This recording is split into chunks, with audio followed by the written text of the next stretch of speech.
Olá a todos, eu sou Lívia Binder, sou advogada, trabalho com mudança do clima e meio ambiente há alguns anos. Sou líder climática pelo Climate Reality Project e estou aproveitando a comemoração dos 50 anos do Dia da Terra para falar um pouco sobre as leis ambientais e climáticas brasileiras. Eu vou falar um pouco sobre o contexto das leis brasileiras, um pouco sobre, bem brevemente, passar sobre os principais acordos que o Brasil é signatário. Vou falar um pouco em uma ordem cronológica das principais políticas ambientais e, ao fim, vou falar um pouco sobre a Política Nacional de Mudança do Clima.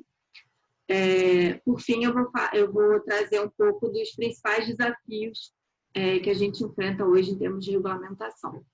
Bom, então,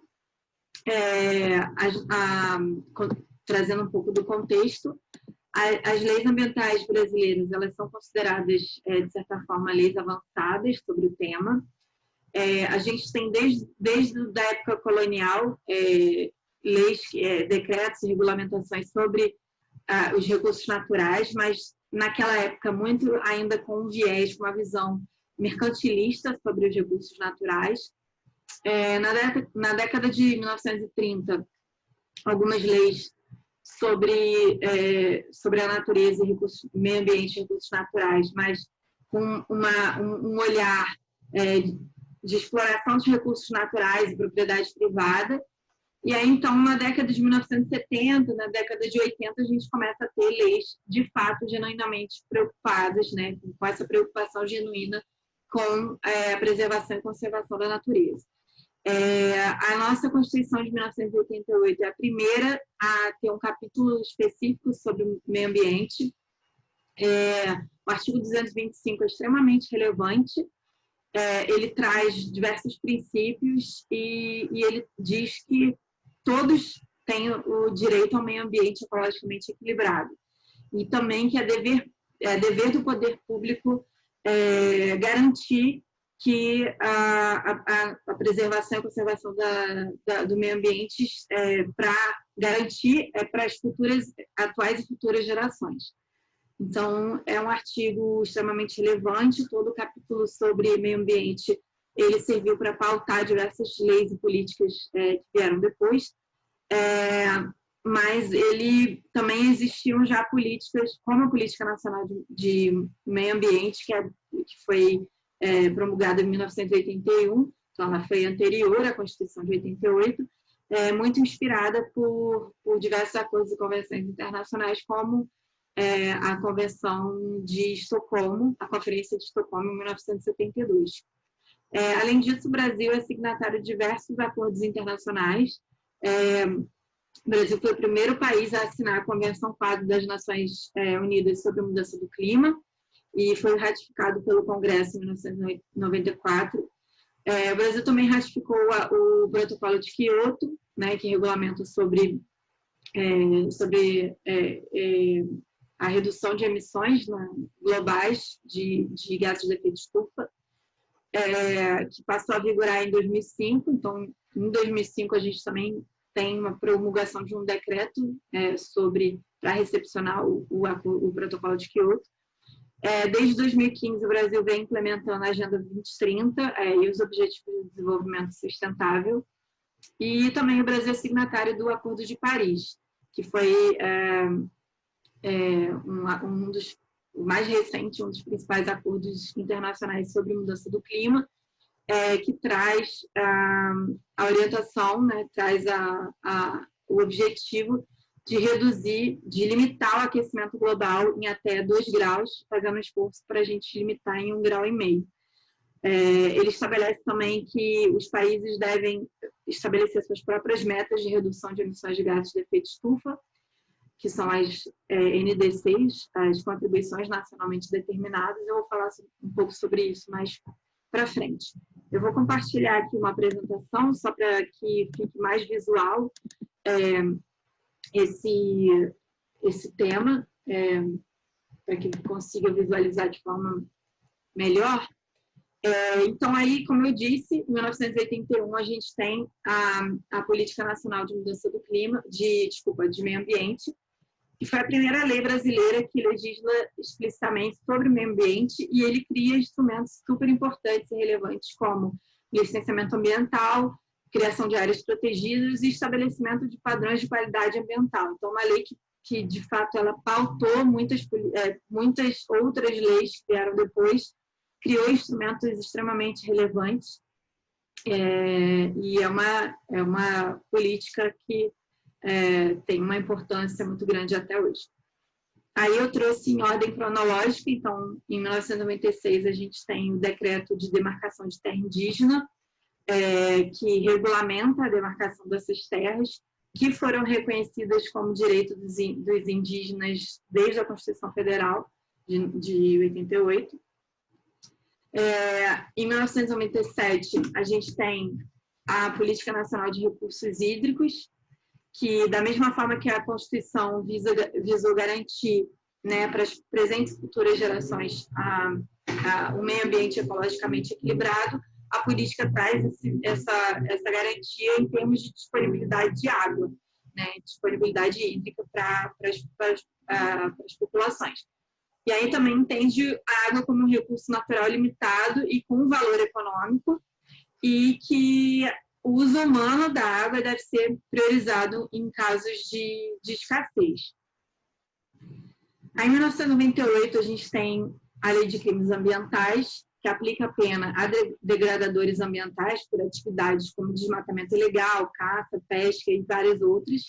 Então, a gente tem, é extremamente relevante também essa lei, porque ela passa a estabelecer sanções e penas, né, e cria esse enforcement das leis e das políticas. Em 2000, a gente tem o Sistema Nacional de Unidades de Conservação, o SNUC, né, a lei do SNUC, que já haviam, desde 1930, se eu não me engano, a criação de unidades de conservação, de parques nacionais e de outros tipos de unidades de conservação, mas então o SNUC, ele cria, consolida critérios para estabelecer e gerenciar essas áreas protegidas, essas unidades de conservação. Em 2001, a gente tem a Política Nacional de Conservação e Uso Racional de Energia, que cria padrões e níveis de consumo específicos para máquinas e equipamentos domésticos. Em 2009, a gente tem a Política Nacional de Mudança Climática, que é o principal instrumento em termos de legislação específica sobre o tema de mudança do clima. Eu vou falar sobre ela um pouquinho mais à frente.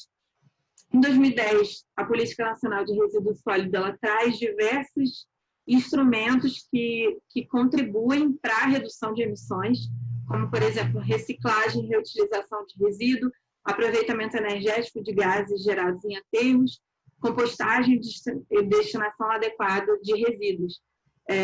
A gente sabe que os aterros sanitários, eles emitem uma quantidade muito grande de metano pela decomposição, e então esse aproveitamento energético de gases, ele pode contribuir para a redução de emissões. Então essa política também é extremamente relevante. Em 2012, a gente tem o novo Código Florestal, que reforça, né, que todas as propriedades rurais devem manter uma área de vegetação nativa, que são as reservas legais, áreas de reserva legal, e também cria o CAR, né, o Cadastro Ambiental Rural, aí eu escrevi errado, mas Cadastro Ambiental Rural, e é um registro obrigatório para todas as propriedades rurais que devem ter o registro do limite das suas terras e dos seus passivos ambientais, visando justamente integrar essas informações. Aí, em 2012, a gente tem a Política Nacional de Mobilidade Urbana, que traz, uma das suas diretrizes é priorizar os modos de transporte motorizado, não motorizado sobre motorizado, e do serviço de transporte público sobre o individual. Então, também pode contribuir para a redução de emissões em termos de transportes, né? Já que parte das emissões também vem desse setor. Ela traz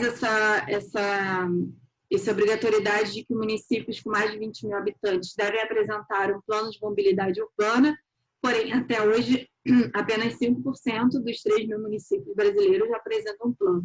Então, é importante também a gente entender e pensar como é que pode, de fato, estruturar melhor e aplicar melhor essa política. E aí, em 2017, a gente tem a Política Nacional de Biocombustíveis, o RenovaBio, que foi inspirado que foi posterior ao Acordo de Paris. Então, a gente já é um reflexo um pouco das negociações, né, de como a gente está implementando o Acordo de Paris.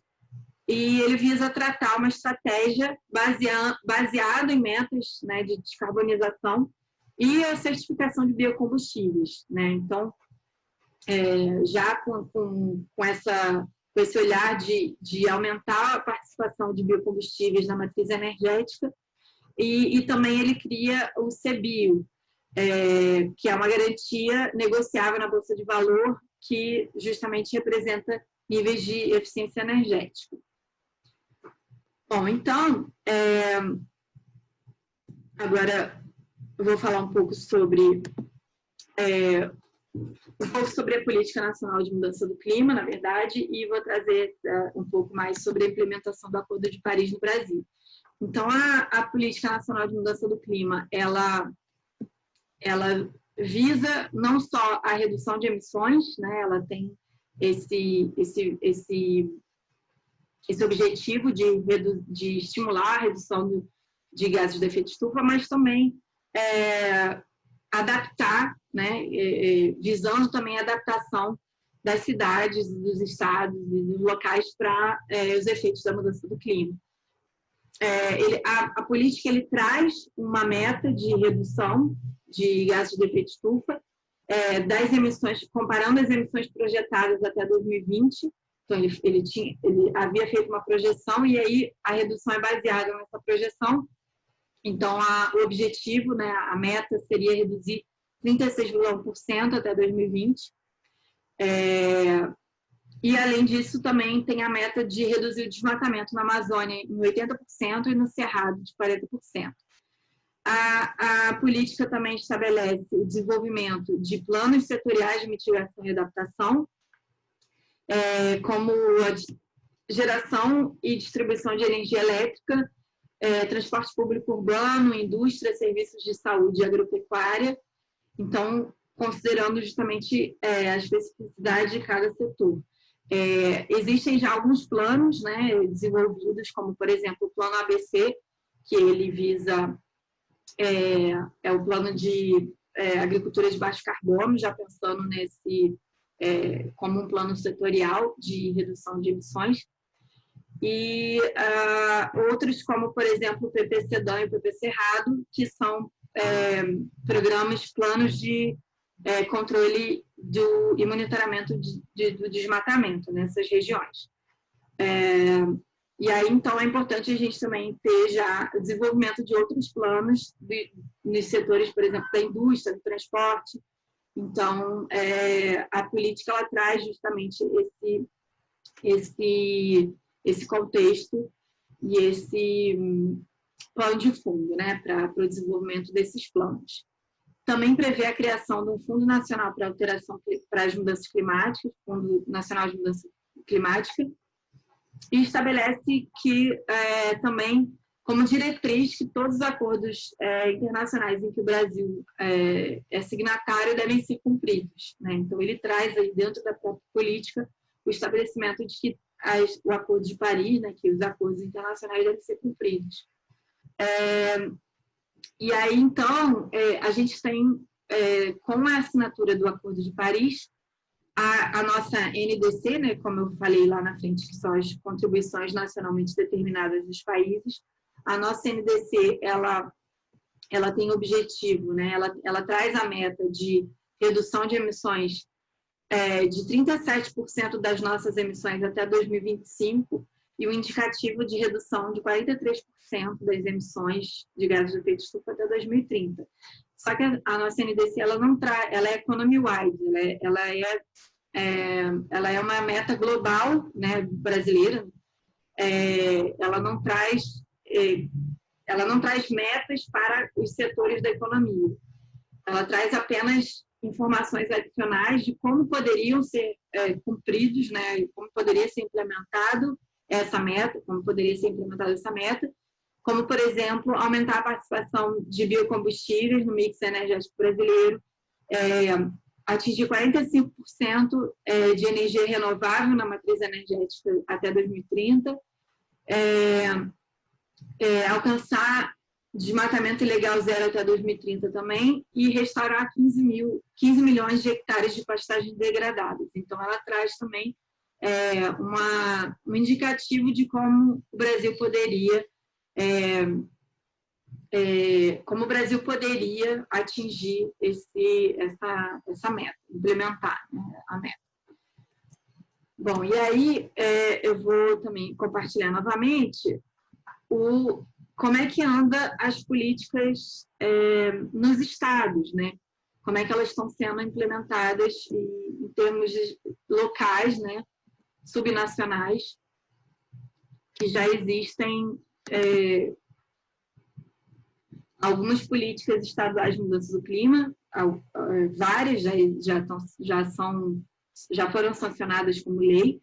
Então, a gente tem, por exemplo, estados como Acre, Amazonas, Bahia, Distrito Federal, Espírito Santo, todos esses aí que estão listados, com uma observação de que Mato Grosso do Sul, Paraíba, Rio de Janeiro, São Paulo, já trazem dentro das suas políticas estaduais as suas metas de redução. Então, isso é um avanço grande, é bem interessante que as próprias políticas já trazem as suas próprias metas. E aí, esse mapa ilustrativo está aí do lado do Fórum Clima. Ele também traz quais são os estados que já têm, além de lei de política estadual de mudança do clima, traz também as leis regulamentando os fóruns estaduais, que são espaços extremamente importantes para a discussão e a implementação dessas metas também, né? É interessante também destacar que diversas dessas políticas trazem não só, como eu falei, preocupação com a redução de emissões, mas também a adaptação. E é importante porque a adaptação ela tem que ocorrer a nível local. Então, a adaptação, já considerando os efeitos da mudança do clima, como é que as cidades vão se adaptar, fazendo análise de vulnerabilidade climática e tal, como elas vão se adaptar a essa realidade. Então, é bem interessante ver a evolução disso, que já está ocorrendo, né? Já tem diversos estados implementando, de fato, já com as suas políticas regulamentadas. Então, aí, por fim, eu vou falar um pouco sobre os principais desafios, né, de implementação dessas políticas. A gente precisa pensar como adotar novos instrumentos regulatórios. Então, é muito importante a gente, anteriormente à eleição do Bolsonaro, havia uma discussão sobre uma regulamentação, sobre uma nova governança climática. Então, é interessante a gente pensar que hoje toda a discussão de clima está vinculada ao Ministério do Meio Ambiente, e que não é o ideal, porque o tema de mudança do clima não trata apenas de mudança de meio ambiente, ele é um tema muito amplo que envolve diversos setores da economia, então seria muito importante a gente pensar uma nova governança. Não sei se o atual momento é pertinente para a gente discutir isso, né? Visto que o governo não tem essa pauta, não tem interesse nessa pauta, mas é interessante de começar a ter esse debate sobre uma nova governança climática. Também sobre novas regulamentações sobre os setores importantes da economia, por exemplo, estabelecendo metas de emissões metas de redução de desmatamento para outros biomas brasileiros também é importante. Também fazer uma análise sobre os subsídios que existem hoje para os combustíveis fósseis, também é uma análise importante a ser feita, né, para a gente conseguir avançar nesse tema. Também estabelecer padrões mínimos de eficiência energética para alguns processos industriais, também uma regulamentação que deve ser discutida, e também proporcionar segurança jurídica em relação à energia a partir de fontes renováveis, porque não existe um marco legal de que regulamente as fontes renováveis no Brasil, e é importante fornecer uma segurança jurídica para a implementação desse tipo de energia no Brasil. Também é importante que a legislação e o planejamento orçamentário interajam com esses compromissos, que hoje isso não a gente não observa isso hoje. Então, que, de fato, toda a estruturação e todo o planejamento orçamentário considere, né, as nossas emissões na hora de fazer o planejamento.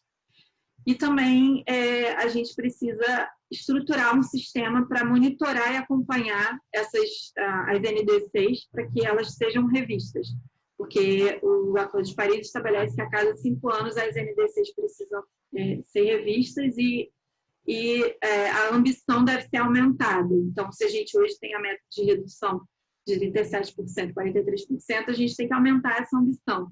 Daqui no caso, seria esse ano, né, 2020. Mas, então, a gente precisa ter um sistema para a gente conseguir monitorar e acompanhar essas metas, né? Isso a gente ainda não tem.